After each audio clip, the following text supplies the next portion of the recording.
Hello guys, welcome to my channel, welcome to Susmita's world. তো আজকে আমার কাছে খুব স্পেশাল দিন, যে জিনিসটা আমি তোমাদেরকে দেখাতে চলেছি। তো আজকে হচ্ছে আমার ছেলের মুখে ভাত, তাই তো? হ্যাঁ, মুখে ভাত। অন্নপ্রাশনের আগে হয়ে গেছে, তো ওকে ওর মামা আজকে মুখে ভাত দেবে। কোথায় যাচ্ছি আমরা? শপিং ছেলের জন্য, তাই তো? তো এদিকে আমরা বেরিয়ে পড়েছি কিছু শপিং করতে। তো প্রথমেই গেছি এক্সপ্রেস বাজারে, ওখানে কিড জোনে গেছিলাম। ওখানকার বাচ্চাদের সামার কালেকশন খুব সুন্দর এসছে, তো আমি এই ড্রেসটা আমার ছেলের জন্য নিয়েছি। তারপর চলে গেছি থালা বাসন কিনতে, কিন্তু বেশ পছন্দ হলো না, তাই ছেলের ড্রেসটা নিয়েই চলে গেছি থালা বাসনের দোকানে। সেখান থেকে থালা বাসন নিলাম, নেওয়ার পর তারপরে রাস্তায় যেতে যেতে হঠাৎ করে ফুলের দোকানের দিকে নজর পড়লো। তো ওখান থেকে ফুল নিয়েই আমরা বাড়ির দিকে রওনা হয়ে গেলাম। এসে তারপরে আমি আমার ছেলের সাথে কিছুক্ষণ সময় কাটাচ্ছিলাম, বেশ ভালোই লাগছিল ওর সাথে সময় কাটাতে।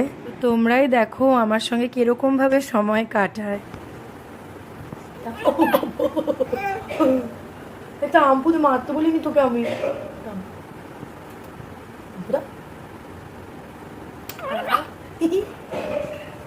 তারপরেই আমি চলে গেলাম মায়ের কাছে।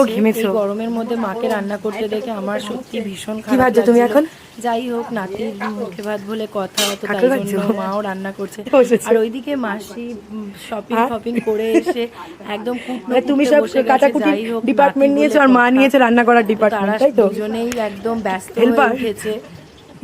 এদিকে আমার মা রান্নার তোড়জোড় লাগিয়েছে। এরপর হয়তো আমাকেই করতে হতে পারে, কারণ মার যা যতটুকু করার ততটুকু মা করে দিয়েছে।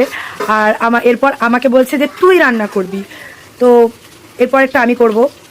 তো আমি আমার মায়ের কথা অনুযায়ী আমি এদিকে রান্না করতে চলে আসলাম।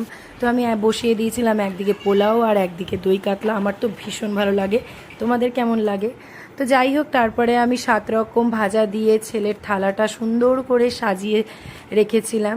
ওইদিকে আমার ভাই তার ভাগনাকে মুখে ভাতটা শেষমেশ দিয়েই দিল।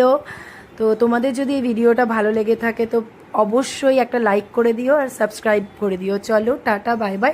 আবার